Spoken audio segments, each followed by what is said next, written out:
Why are there hundreds of American wars that started without a declaration? How much power does the US president have in waging a military operation outside the country? Well, we've studied hundreds of pages of reports released by Congressional Research Service in America. And here are the answers. Welcome to Facts Tell. I'm Sina.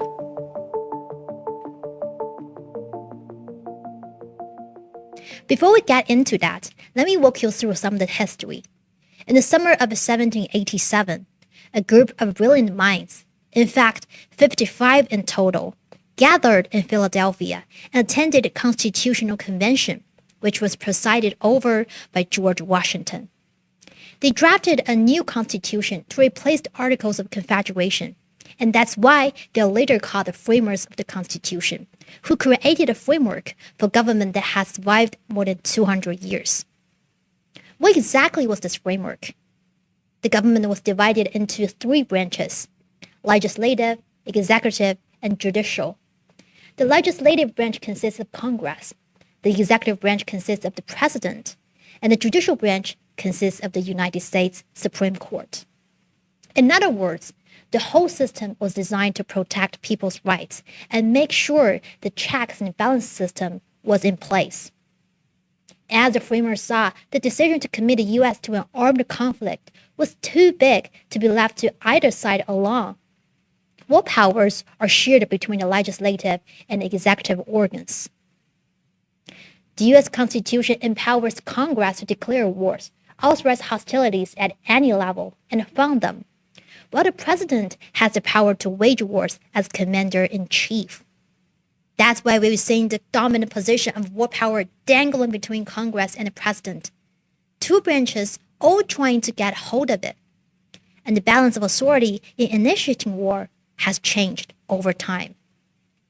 One of the reports issued by the Congressional Research Service reviews hundreds of instances in which the U.S. has initiated military forces abroad. Between 1798 to 2022, the U.S. conducted more than 450 military operations. South Korea, Laos, Vietnam, Cambodia, Libya, Chad, Persian Gulf, Kuwait, Bosnia, Yugoslavia, East Timor, Kosovo, Afghanistan. You name it. The list goes on and on. You can see American troops were fighting all over the world, and these are only the ones on the record, among which only 11 separate cases where the U.S. formally declared a war against foreign nations. Most of these 11 cases happened before or during World War II, such as the war with Great Britain, the war with Mexico, the war with Spain, the First World War, and the Second World War.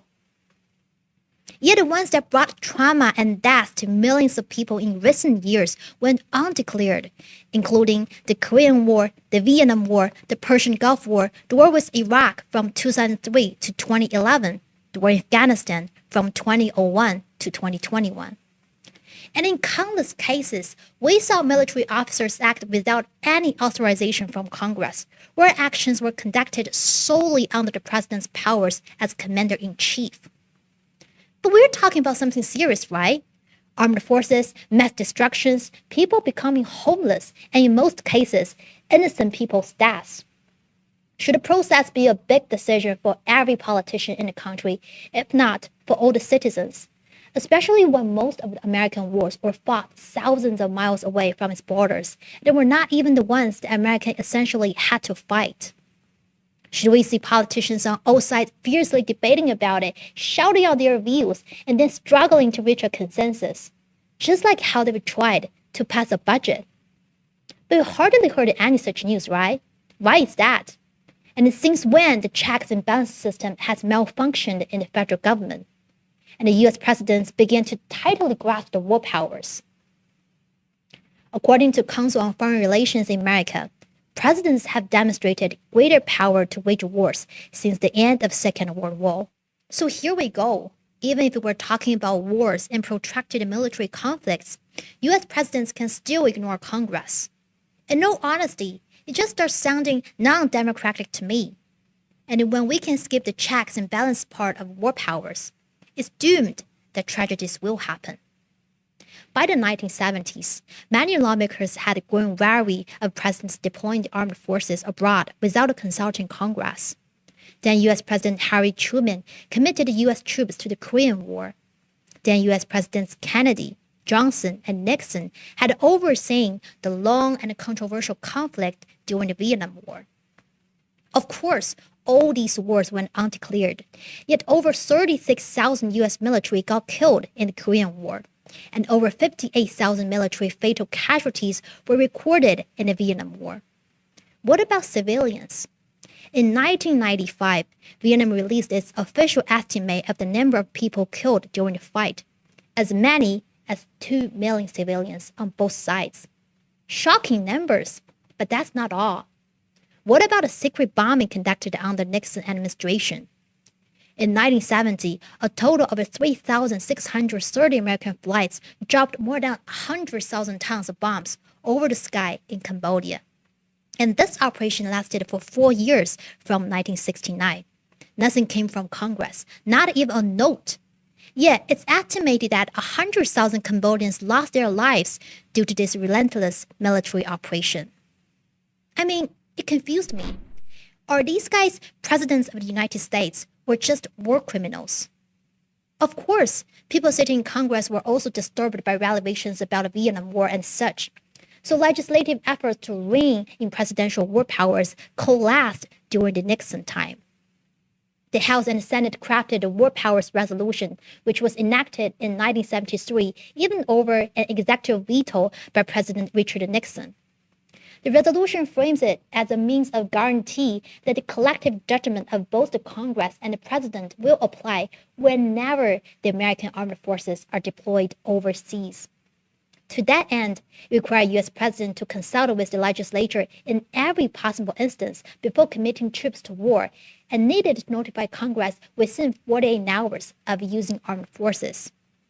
Additionally, the law forbids armed forces from remaining for more than 60 days unless Congress provides a declaration of war or authorization for the operation to continue. However, even if Congress opposed them and the law was still restricting them, American presidents have found multiple excuses to just go around it and go ahead with their wars. Excuse number 1, NATO. The issue of war powers was raised again in the late 20th century when conflict started in the former territory of Yugoslavia, particularly in Bosnia. The U.S. participated without a congressional authorization in airlifts into Sarajevo, naval monitoring of sanctions, aerial enforcement of a no-fly zone, and safe havens. In late 1995, President Clinton sent more than 20,000 American combat troops in Bosnia as part of a NATO-led peacekeeping force. Because some of the U.S. action had been taken within a NATO framework, action in Bosnia has raised the broader issue of whether action under NATO is exempt from the requirements of the War Powers Resolution or the standard for the exercise of war powers under the Constitution. And there's even more. The issue of presidential war powers again drew significant attention in 1999 when U.S. President Clinton ordered U.S. military forces to participate in a NATO-led military operation in Kosovo. For 78 days, NATO aircrafts bombed Serbian military and civilian targets, killing some 500 people. Excuse number 2, national security. The 9/11 attacks triggered President George W. Bush's war on terror. He is also particularly in favor of referring to the 1973 resolution. Every time he reported to Congress regarding military deployment, he'd like to start with consistent with the War Powers Resolution. But saying this intro didn't mean he had consulted with Congress. In 2001, he initiated combat action in Afghanistan.